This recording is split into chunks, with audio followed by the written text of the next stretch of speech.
Training intensity in UPRT is often misunderstood. It is not about overwhelming pilots, making the course feel dramatic, or exposing someone to a few novel events and hoping capability somehow spontaneously emerges.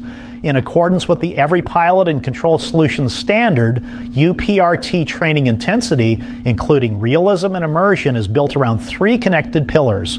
First, structured progression. Done well, the provider stabilizes core skills before introducing unpredictability. The pilot is not thrown into demanding upset conditions before the building blocks are in place.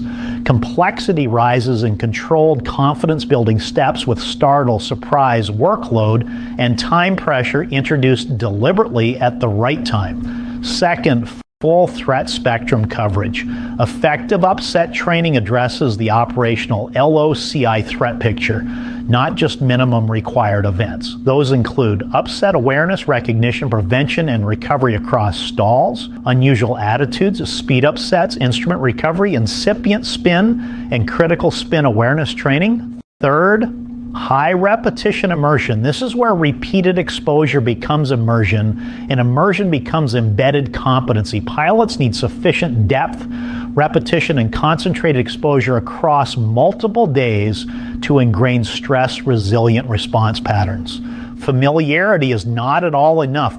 The objective is overlearning. Specifically, reliable, repeatable execution during training and durable retention afterward across a wide diversity of flight conditions. For flight department leaders, the UPRT provider questions are direct.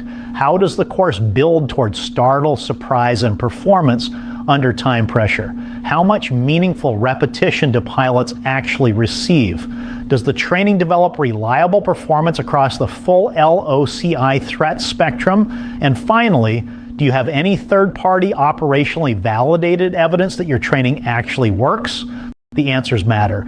Be sure to listen closely. Next week, we'll look at proven UPRT best practices and why the unified upset recovery strategy, non-optionally integrated by the provider, must be simple, correct, and accessible when seconds matter.